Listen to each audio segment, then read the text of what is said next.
போந்தியு பிலாத்து. இயேசுவை அறிந்த பெரும்பாலானோருக்கு தெரிந்திருக்கக்கூடிய ஒரு பெயர் பிலாத்து.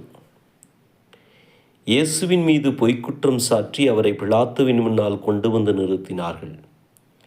அவர்தான் அப்போதைய ஆளுநர். தனக்கு முன்னால் நின்றிருந்த இயேசுவை விசாரணை செய்தான் பிலாத்து.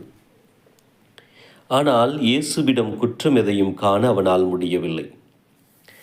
இவனிடம் நான் குற்றம் ஏதும் காணவில்லை என மக்களை பார்த்து சொன்னான். அவன் இயேசுவை அப்போதே விடுவித்திருக்க முடியும், ஆனால் செய்யவில்லை. அவன் நீதி இருக்கையில் அமர்ந்திருந்த போது அவனுடைய மனைவியும் அவனுக்கு ஒரு செய்தி அனுப்பினார். இயேசுவை ஒன்றும் செய்யாதீர்கள், அவர் நேர்மையாளர், அவர் குறித்து ஒரு கனவு கண்டேன் என்பதே அந்த செய்தி. கூட்டமோ இயேசுவை கொன்றே ஆக வேண்டும் என கொந்தளித்து கொண்டிருந்தது. என்ன செய்வதென்ன தலையை சொரிந்தான். அப்போது அவனது நினைவுக்கு வந்தது இன்னொரு ஐடியா. விழா நாளில் ஒரு கைதியை விடுதலை செய்யும் அதிகாரம் அவனுக்குண்டு. அந்த அதிகாரத்தை பயன்படுத்தி அவன் இயேசுவை விடுதலை செய்ய நினைத்தான். அதை நேரடியாக செய்யவில்லை. இயேசுவையா, படுகொலைக்காலன் பரபாவையா, யாரை நான் விடுதலை செய்ய வேண்டும் என்று கேட்டான். கூடியிருந்தவர்கள் இயேசுவின் எதிர்ப்பாளர்கள் மட்டுமே. அவர்கள் இயேசுவை விடுதலை செய்ய வேண்டும் என கனவிலும் விரும்ப மாட்டார்கள். பரபாவை விடுதலை செய், இயேசுவை சிலுவையில் அறை என்றது கூட்டம். இயேசுவை விடுதலை செய்யும் வாய்ப்புகளும் அதிகாரங்களும் அவனுக்கு போதுமான அளவில் இருந்தன. அவனுடைய விசாரணை இயேசுவை நிரபராதி என்றது. கனவில் கிடைத்த தரிசனமும் இயேசு நேர்மையாளர் என்றது. ஆனால் பிலாத்துவோ கைகளை கழுவினான். இவரது இரத்தத்தில் எனக்கு பங்கில்லை என ஒதுங்கி கொண்டான். அங்கே நீதி வெளிப்படவில்லை. பிலாத்துவின் பீதியே வெளிப்பட்டது. மக்களின் முன்னிலையில் தனது பெயர் கெட்டுப்போகுமோ, பதவி போய்விடுமோ என்ற பயமே அவனுக்குள் இருந்தது. எனவே மக்களின் மிரட்டலுக்கு பணிந்தான். யூதேயாவை கிபி 26 முதல் 36 வரையிலான 10 வருடங்கள் ஆட்சி செய்தான் இந்த பிலாத்து. கிபி 39 மரணமடைந்தான் என்கிறது வரலாறு.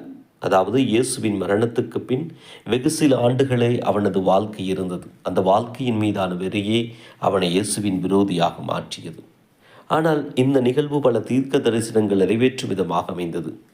அடிப்போர்க்கு என் முதுகையும் தாடியை பிடுங்குவோர்க்கு என் தாடையையும் ஒப்புவித்தேன், நிந்தனை செய்வோருக்கும் காரி உமிழ்வோருக்கும் என் முகத்தை மறைக்கவில்லை என இயேசுவின் பிறப்புக்கு 8 நூற்றாண்டுகளுக்கு முன்பே உரைக்கப்பட்ட இறைவாக்கு. அவருடைய முகத்தில் தூப்பி அவரை கையால் குத்தினார்கள். மேலும் சிலர் அவரை கன்னத்தில் அறைந்து, இறைவாக்கினர் மெசியாவை உன்னை அடித்தது யார் சொல் என இயேசுவின் படுகொலை நிகழ்ச்சியோடு இது நிறைவேறியது. அவர் ஒடுக்கப்பட்டார், சிறுமைப்படுத்தப்பட்டார். ஆயினும் அவர் தம் வாயை திறக்கவில்லை. அடிப்பதற்கு இழுத்துச் செல்லப்பட்ட ஆட்டுக்குட்டி போலும், ரோமம் கத்தரிப்போர் முன்னிலையில் கத்தாத செம்மறி போலும் அவர் தம் வாயை திறவாதிருந்தார் எனும் இறை வார்த்தை அவர் மீது குற்றம் சுமத்திய போது அவர் மறுமொழி எதுவும் கூறவில்லை என்றும் நிறைவேறுகிறது. அவர் நம் பிணிகளை தாங்கிக் கொண்டார், நம் துன்பங்களை சுமந்து கொண்டார், நம் குற்றங்களுக்காக காயமடைந்தார், நம் தீய செயல்களுக்காக நொறுக்கப்பட்டார், தமக்கு நிறைவாழ்வை அளிக்க அவர் தண்டிக்கப்பட்டார், அவர்தம் காயங்களால் நாம் குணமடைகிறோம் எனும் வார்த்தைகளும் இங்கே நிலைக்கிறது. சிலுவையின் மீது தம் உடலில் நம் பாவங்களை அவரே சுமந்தார். நாம் பாவங்களுக்கு இறந்து நீதிக்காக வாழ்வதற்கே இவ்வாறு செய்தார்.